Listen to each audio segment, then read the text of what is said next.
Até podia ter sido um jogo frustrante, chato, e por um tempo foi. Mas Atlético de Madrid e Arsenal conseguiram um jogo, principalmente pelo segundo tempo, bem interessante na outra semifinal da Liga dos Campeões. Bom, meu povo, ontem tivemos um Bayern de Munique PSG, hoje um Atlético de Madrid e Arsenal, e é sobre esse jogo de hoje que falaremos neste vídeo. E já vou pedir para você deixar o like, se inscrever no canal caso você não esteja inscrito, e também não se esqueça de ativar o sininho para receber as notificações dos próximos vídeos que a gente for postando aqui. Bom, acabou de acabar. Eu espero que esse vídeo esteja subindo numa hora legal. O segundo jogo da semifinal da Liga dos Campeões, dessa vez entre Atlético de Madrid e Arsenal, partida disputada no Metropolitano no placar de 1-1. E assim, depois de um Bayern de Munique PSG no Parque dos Príncipes ontem, a expectativa das semifinais de Champions foram elevadas, ao mesmo tempo porque existia em praticamente todo mundo uma certeza de que era quase impossível esse jogo de hoje chegar ao nível de jogo de ontem. De fato não chegou, mas ainda assim a gente teve alguns momentos interessantes. Mas antes de falar da bola rolando, eu quero falar de coisas para jogo, né, de mudanças nas escalações e sobre alguns jogadores. O Atlético de Madrid veio para esse jogo com o retorno do Oblak na Liga dos Campeões. O Musso tinha agarrado contra o Barcelona, mas já dava sinais de que perderia essa titularidade, confirmada hoje. Também o time não teve Nico Gonçalves, não teve Barros. Teve Llorente escalado na lateral direita. O Molina não começou de titular, depois uma quarta de final bem complicada para ele. E também teve o Griezmann sendo escalado no ataque ao lado do Julián Álvares. O Sorloth começou no banco. O Griezmann, que fez o seu último jogo de Champions pelo Atlético de Madrid em seu próprio estádio. Ele jogou pelo Vicente Calderón, agora pelo Metropolitano.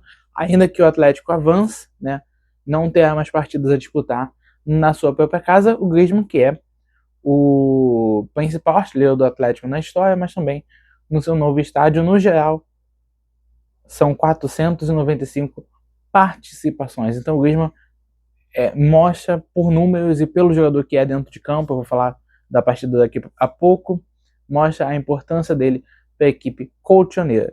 Do lado do Arsenal, a gente teve o White começando a titular na lateral direita, o Calafiori seguiu fora, não começou a titular, não entrou nesse jogo, e o ataque, que era o que eu mais queria ver do time do Arteta, teve mudanças. Começaram a titular Martinelli pela esquerda, Madueke pela direita e o Gyökeres.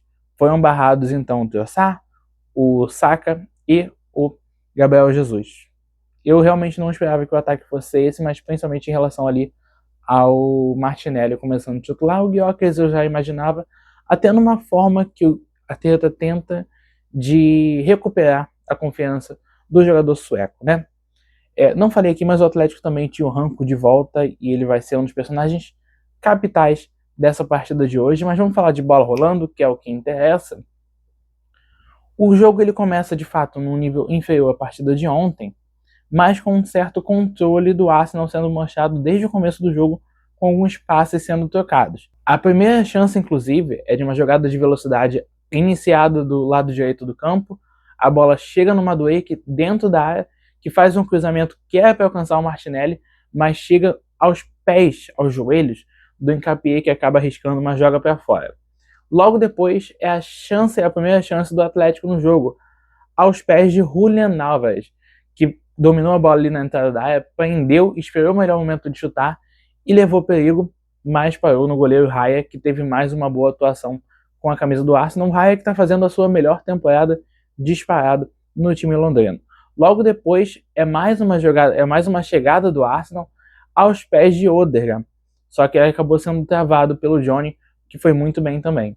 Ainda assim, o Arsenal consegue manter a pressão e o Madueke acaba recebendo a bola de uma lateral, corre para a direção central do campo e arrisca em mais um chute para fora, esse que eu entendi como uma grande oportunidade do Arsenal na primeira etapa. E dali o jogo eu vou dizer que ele começou a ficar um pouco mais equilibrado, porque o Atlético de Madrid começou a subir as linhas de marcação. Não é uma marcação exatamente na saída de bola do time londrino, mas ainda assim linhas mais altas do que o time iniciou a partida. Apesar disso, quem acaba abrindo o placar ainda no primeiro tempo é o Arsenal. O Zubimendi acabou recebendo na entrada da área, tocou para o Gyökeres, que acabou sendo empurrado pelo Hakan aos 42 minutos, e o juiz marcou pênalti. Pênalti discutível, mas na minha visão, nenhum problema também de ter sido marcado. O sueco vai para a cobrança e acaba fazendo o seu 5º gol nessa Liga dos Campeões. Como eu falei, o Gyökeres escalado nesse jogo, ele tinha exatamente essa função de recuperar uma certa confiança, então para ele fazer esse gol foi bom. Para a torcida do Arsenal, com certeza também, já que a primeira temporada dele acabou sendo muito abaixo do que se esperava. Ele que chegou para resolver os problemas de um 9, que o Arsenal não tinha, acaba praticamente terminando a temporada com uma dúvida de que será que ele tem potencial? Ou melhor, será que ele já tem futebol para jogar num time de ponta da Premier League?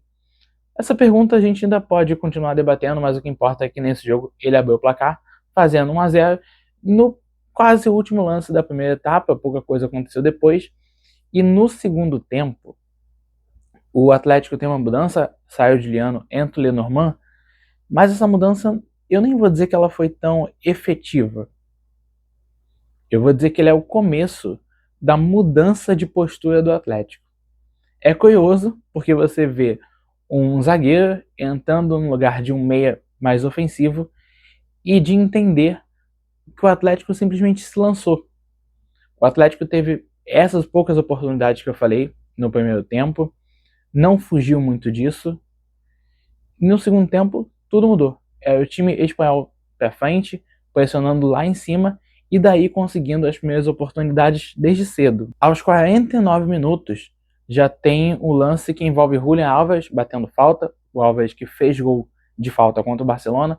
Dessa vez ele levou perigo, mas acabou chutando para fora. Pouco tempo depois, foi vez do Lookman vir em velocidade, depois de receber a bola no meio de campo, correr em direção da área, finalizar, acabou chutando meio mal, foi uma defesa fácil para o Raya, mas no rebote o Griezmann chega, finaliza, mas acaba sendo travado pelo Gabriel Magalhães, no momento que o francês começa a chamar a torcida para participar do jogo, só que logo em sequência o Atlético de Madrid consegue um pênalti por um toque na mão. E assim, esse lance eu já não achei pênalti, mas vamos precisar traçar uma linha aqui. Na partida de ontem, o lance que envolveu o Dembélé, que cruzou e a bola pega na mão, no braço do Alphonso Davies, tem as críticas de não ter sido pênalti, pelo que mandaria a regra, já que a regra recomenda que uma bola que pegue no corpo do jogador e depois bata no braço ou na mão, não seja marcado. O pênalti de hoje, a favor do Atlético de Madrid, é a mesma coisa. É a bola pegando numa parte do corpo e depois no braço. Se foi marcado o pênalti ontem, o pênalti hoje é mostrar que o critério está sendo seguido, inclusive por árbitros diferentes. Mas é também, de certo modo, algo diferente do que a regra queria dizer nos últimos anos. E aí fica uma questão. A regra está escrita da mesma maneira do que estava no ano passado, no ano retrasado. Mudou o quê? A análise? Mudou uma recomendação? Então, pênaltis assim, que a bola toca no corpo do jogador e depois toca no braço, na mão, que seja, vão passar a ser marcados sempre? Ou foi um critério criado só durante as semifinais de Liga dos Campeões? Mas quem vai para a cobrança desse pênalti é o Julián Álvares, que bate muito bem. O Raya fica parado no meio do gol, sem muita reação, e o argentino dá números iguais a partida aos 56 minutos. Ainda assim, o Atlético de Madrid não para de atacar. Se teve a chance do Álvares, pouco depois foi o momento de mais uma chance do Griezmann, que acabou que meio caído conseguiu dar um giro e chutar no travessão aos 62 minutos de jogo. O francês que queria, o francês que estava no seu 97º jogo de Liga dos Campeões. Curioso que se o Atlético chegar até até a final, ele joga simplesmente 99 e não 100 jogos. Mas o Griezmann tentou, acabou acertando no travessão. Logo em sequência, quem finaliza é mais uma vez o Lookman, que não estava nos seus melhores dias de finalização. Acaba jogando para fora mais uma vez aos 64 minutos. E aos 67 minutos, o Arteta faz uma mudança que eu quero gastar um tempinho aqui falando, que é a entrada do Saka, do Trossard e do Gabriel Jesus. Como eu falei no começo do vídeo, o Arteta escolheu começar com o Gyökeres centralizado, Madueke de um lado, Martinelli do outro. O Martinelli teve uma função mais importante defensiva do que ofensivamente. Então eu até entenderia uma substituição dele por conta disso. Mas eu tenho minhas questões sobre a saída do Gyökeres e do Madueke. Por quê? Entendi eu que o Gyökeres foi escalado, como eu falei no começo do vídeo, para ganhar confiança. E por mais que o Atlético estava pressionando, estava muito melhor durante o segundo tempo, vencendo todas as divididas, a bola não passava no meio de campo, o Gyökeres tinha feito gol, e é essa figura importante do atacante dentro da área. E é essa figura do 9. E estava bem no jogo. Então, por que ele foi substituído? Se era para ganhar confiança, por que tem que substituir?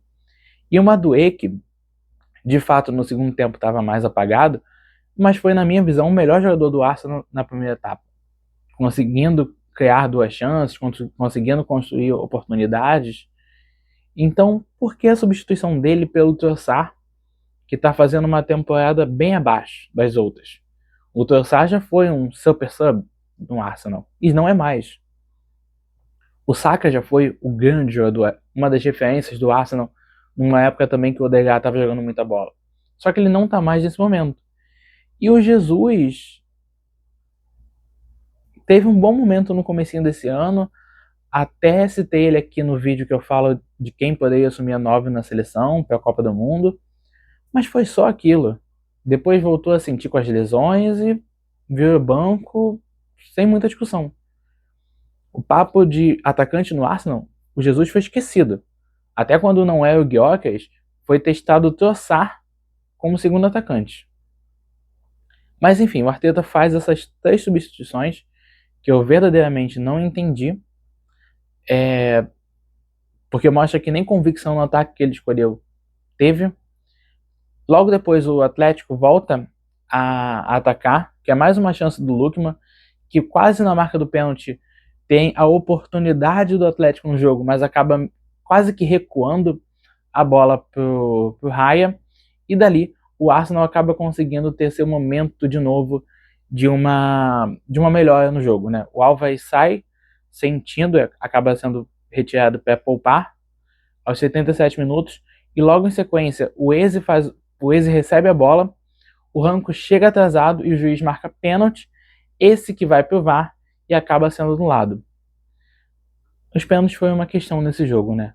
E assim, por mais que eu também não tenha achado muito pênalti, eu não acho que é aquele pênalti tão claro que dê a chance pro VAR chamar. É aquele pênalti que eu vejo que, se é marcado em campo, a marcação tem que ser respeitada. Porque não é um lance de, sim, claramente é muito pênalti, não, isso não é pênalti de forma alguma. Então eu entendo que isso vai do critério, eu acho que o que o árbitro fez em campo deveria ser respeitado. Tá? Mas a gente está vendo bastante interferência do VAR nessas semi de Champions, né? Ainda assim, o Arsenal não fica só nessa possibilidade do pênalti. O time tem uma chance com o Rice, logo já no finalzinho do jogo, de fora da área, acaba chutando para fora. Também tem uma chance na reta final, quase chegando nos acréscimos, do Mosquera, que tinha acabado de entrar. O Oblak faz uma defesa para cima. Talvez uma das poucas defesas do Oblak no jogo, né? Até porque o Atlético de Madrid deu, se eu não estou enganado, 4 vezes chutes a mais do que o Arsenal, mas ainda assim, mesmo com 7 minutos de acréscimo, ali já não acontece muita coisa. O juiz termina o jogo com os times voltando a trocar passes ali no meio de campo, num ritmo mais lento. Com isso, a partida termina em 1-1 e a decisão fica para o Emirates Stadium, a decisão fica para Londres. Então, assim, as 2 semifinais vão ser decididas na semana que vem, mas falando especificamente de Arsenal e Atlético de Madrid, jogo bem aberto. O Arsenal, assim como hoje, vai começar como favorito, inclusive pelo fator casa, adquirido pela campanha como líder na primeira fase. Importante dizer que o Arsenal ainda está invicto, mas, como eu falei no jogo do Arsenal contra o Bayern, no jogo do Arsenal contra o Sporting em tantos outros jogos do Arsenal nessa segunda metade de temporada, o que o Arsenal faz é muito pouco. E o que o Atlético mostrou hoje, quando pressionou, quando subiu as linhas, de 30 até os 40 do primeiro tempo, mas principalmente dos 45 aos 70 do segundo, é melhor do que o Arsenal tem que mostrar. Futebol não é justiça, não é merecimento, não é quem joga mais, quem joga melhor. Futebol é gol. E hoje foi 1-1. Mas o Atlético teve muito mais chance de marcar e de poder sair com a vitória do que o Arsenal hoje. Então, novamente, o Arsenal pode ter seu estilo mais defensivo, de trabalhar menos com a bola no chão, de usufruir mais da bola parada. Eu até pensei que isso fosse ser mais utilizado hoje, já que o Atlético de Madrid é o time vivo na Champions que mais tomou gol de bola parada, mas nada aconteceu em relação a isso. Então, até por isso, o Arsenal precisa ter outras formas. E hoje, talvez a única outra forma foi o chute do Rice aos 89 minutos. Então, para Emirates, o Atlético, se vier para jogar defensivo, como fez no jogo de volta contra o Barcelona, pode sofrer. Ao mesmo tempo, se conseguir propor o jogo, ainda que esteja jogando fora de casa, e isso é até curioso, porque o Atlético tem uma porcentagem de vitórias próxima a 30% nos jogos dentro de casa nessa temporada. A porcentagem de derrotas é maior do que a vitória de fora de casa. E apesar disso ser um dado normal para um time vivo até agora na Champions, para um time classificado para a próxima edição pela La Liga, não deveria ser tão normal assim. Mas eu ainda assim consigo ver que o Atlético vai ter mais possibilidade de avançar se propor o jogo, se for para cima, do que a postura tradicional de Simeone de se defender no jogo de volta. Até porque, novamente, o Arsenal precisa criar um pouco mais que o mínimo para conseguir avançar na terça-feira que vem. Bom, meu povo, eu vou ficando por aqui. Quero saber de vocês o que vocês acharam desse jogo e o palpite de vocês para o jogo de volta. Não é tão difícil quanto o jogo que a gente teve ontem, isso eu te afirmo. Eu sigo achando que o Arsenal é favorito, mas vamos entender como os times vêm para a partida de Londres. Não esquece novamente de deixar o like aqui, se inscrever no canal caso você não esteja inscrito e ativar o sininho. Fui!